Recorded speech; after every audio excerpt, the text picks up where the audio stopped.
le moine renommé Vajiramedia a démenti les spéculations concernant un lien avec la société de vente directe en difficulté, The Icon Group, après qu'un extrait d'un long sermon qu'il a prononcé soit devenu viral sur les réseaux sociaux. Le fondateur du Centre international de méditation Chermtawan a publié ce démenti sur sa page Facebook mardi dernier. Il a expliqué que les gens avaient mal interprété le message qu'il avait délivré à un groupe de membres d'Icon, car l'enregistrement de son sermon de 72 minutes avait été fortement édité et publié en ligne sous forme de courtes vidéos. Les dirigeants de The Icon Group se sont rendus au centre de méditation du moine, situé dans le district de Moine à Chiang Rai, et l'ont invité à prononcer un sermon, ce qu'il a fait le 12 mars. Son sujet était « Le secret pour devenir riche », qu'il a précisé être en accord avec les principes du Dhamma sur la réussite. Dans son sermon, le moine a donné l'exemple d'une femme qui souhaitait se réveiller le lendemain matin en étant déjà riche, au lieu de consacrer 1 heure par jour à apprendre avec un tuteur. Vajiramedia a déclaré lui avoir dit « Si tu y arrives, tu es l'icône ». L'exemple n'était pas réel, il avait simplement été utilisé dans le cadre de son prêche. Cette remarque a été accueillie avec enthousiasme par les participants, y compris le fondateur et PDG Waratafon Waratia Oracle, connu sous le nom de Boss Paul, et la célébrité Yuranampa Montri, surnommé Boss Sam. Les sermons du moine sur les réseaux sociaux montrent qu'il enseigne que le secret pour devenir riche réside dans la patience, la tranquillité et la capacité d'attendre, car il n'y a pas de raccourci pour devenir riche. Vajiramedia a présenté ses excuses si son sermon avait causé des malentendus et a promis de faire preuve de plus de vigilance à l'avenir. Il a également souligné que les moines invités à prêcher pour l'entreprise n'étaient pas impliqués dans ses affaires. Il suffit d'utiliser le bon sens pour comprendre cela, a-t-il ajouté. Vajiramedia est la dernière personnalité de haut profil à être mêlée au scandale entourant la société. The Icon Group a publié mardi un communiqué pour clarifier la situation, précisant que des moines étaient invités à prêcher chaque mois. Les moines n'ont pas exprimé de soutien à l'entreprise, a-t-elle affirmé, tout en présentant ses excuses à tous les moines affectés par les spéculations. Près de 1100 vendeurs en difficulté ont déposé des plaintes contre The Icon Group, alors que la police poursuit son enquête sur les allégations selon lesquelles ce groupe de vente directe aurait mis en place un système pyramidal, selon le chef de la police nationale. Le général de police Kitra Fanfes est dissatisfait de l'avancée des interrogatoires des plaignants, plus de 900 personnes ayant déjà été entendues. Le chef de la police nationale a rencontré personnellement certains des plaignants qui se sont présentés mardi au bureau central d'enquête, CIB, à Bangkok. Il a déclaré que si la police trouvait des preuves justifiant des poursuites judiciaires, elle déposerait les accusations correspondantes d'ici la fin du mois. La collecte de preuves est en cours et concerne des soupçons de méfaits, mais la police doit examiner soigneusement les éléments avant de demander un mandat d'arrêt, a indiqué le général Kitra.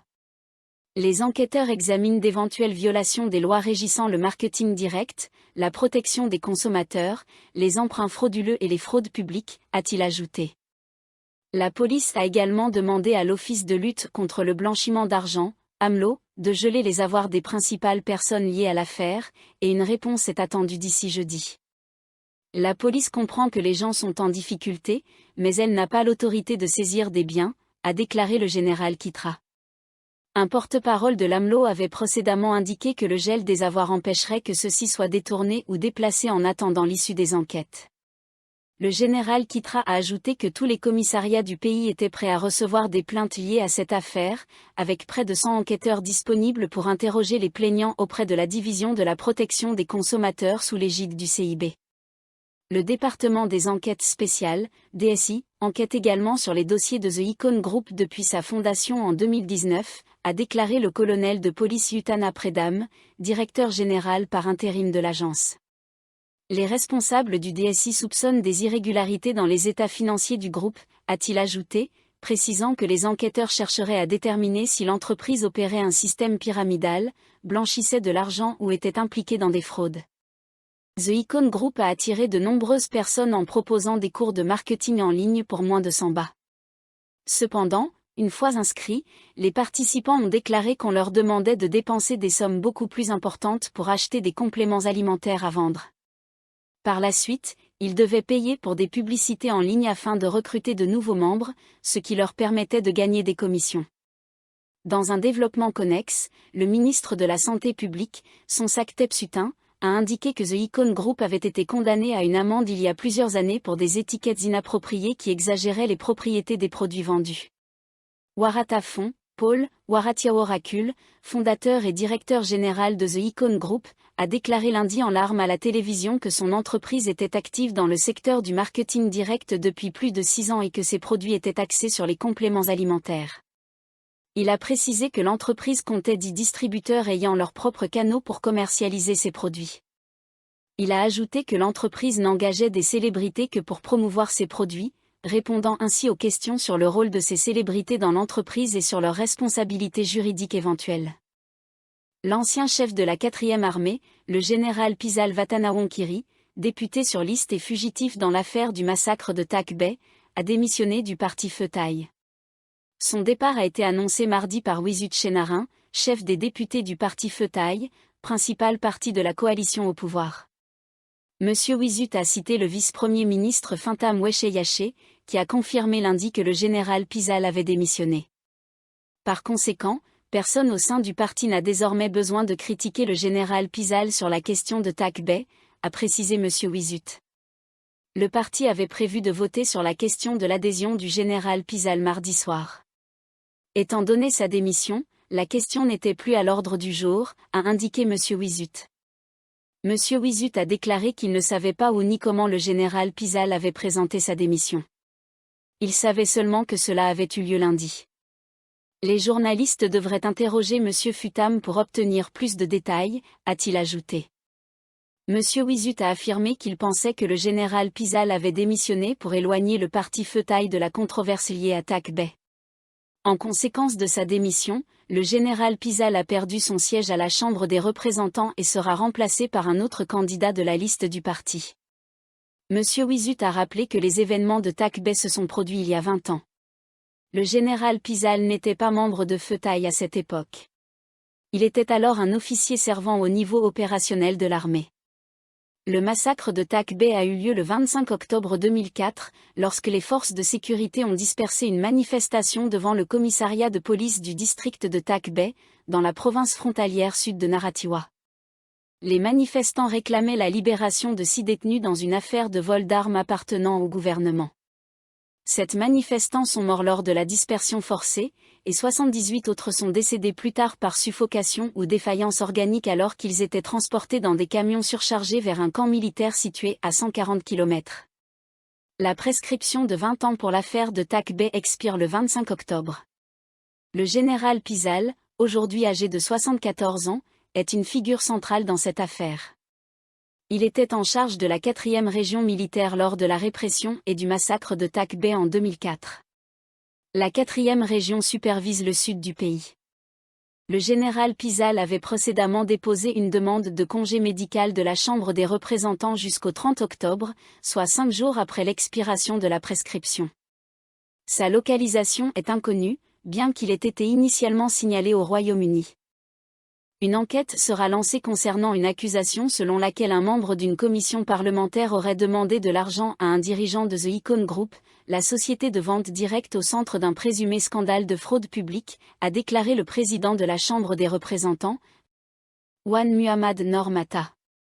Monsieur Wan a indiqué qu'il ordonnerait au secrétaire général de la Chambre des représentants d'examiner immédiatement cette affaire.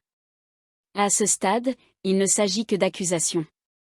Une enquête ne devrait pas être difficile si les parties lésées se manifestent.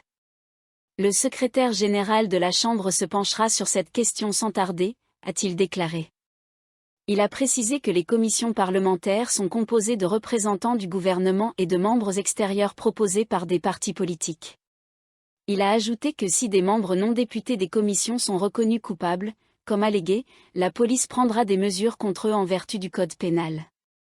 Monsieur Wan faisait référence à un enregistrement audio qui mettrait en scène une conversation entre Waratafon, Paul Waratiaworakul, PDG et fondateur de The Icon Group, et un membre d'une commission parlementaire. Monsieur Waratafon est apparu dans une émission télévisée lundi, où il a donné des détails sur cet enregistrement.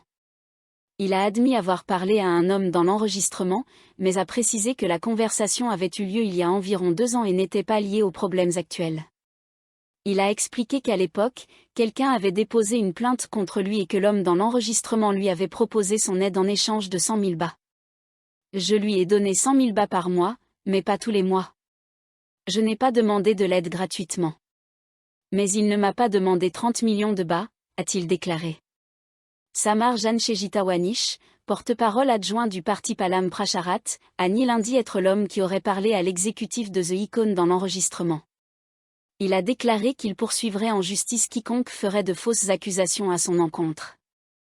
Il a ajouté qu'il était actuellement en voyage à l'étranger et fournirait des informations aux médias à son retour. L'acteur Pakorn, Boy, Chatborirak a rencontré la police lundi et a déclaré aux journalistes qu'il avait résilié son contrat en tant que présentateur pour The Icon Group et qu'il faisait partie des parties lésées. L'acteur a accompagné 40 autres personnes à la division de la protection des consommateurs de la police à Bangkok pour déposer des plaintes contre l'entreprise qu'il avait auparavant promue. Selon M. Pakorn, The Icon Group l'a utilisé comme un outil pour attirer des personnes dans son réseau. Ces photos ont été utilisées sans son consentement, a-t-il affirmé. Il a ajouté qu'ayant résilié son contrat avec l'entreprise, il était prêt à rendre l'argent qu'il avait gagné grâce à elle. M. Pakorn a précisé que de nombreuses personnes affectées l'avaient contacté parce qu'elles ne savaient pas comment déposer des plaintes. C'est pourquoi il les a accompagnées lundi. Il a souligné qu'il soutenait ceux qui avaient perdu leur argent. L'acteur a accusé l'entreprise de lui avoir caché des informations et de l'avoir trompé. M. Pakorn a déclaré qu'il était prêt à coopérer avec le système judiciaire et qu'il ne cherchait pas à se justifier d'une quelconque faute qu'il aurait pu commettre sans le savoir. Il a rencontré la police un jour après que l'animateur de télévision et acteur populaire Kankanta Tavorn se soit distancié de l'entreprise. La police a déclaré lundi avoir interrogé 635 plaignants dans l'affaire d'investissement de The Icon Group, qui ont déclaré avoir perdu au total 232 millions de bahts. Vendredi dernier, des agents de la division de la protection des consommateurs de la police et du bureau de protection des consommateurs ont perquisitionné les locaux de l'entreprise pour recueillir des informations. Ils ont également examiné 15 produits que l'entreprise prétend vendre. Une enquête a révélé que le chiffre d'affaires annuel de l'entreprise atteignait jusqu'à 5 milliards de bahts, malgré le fait qu'elle n'avait que 15 produits à vendre. Les autorités enquêtent désormais pour savoir si les chiffres de vente correspondent aux revenus déclarés de l'entreprise et si les produits ont bien été distribués au public.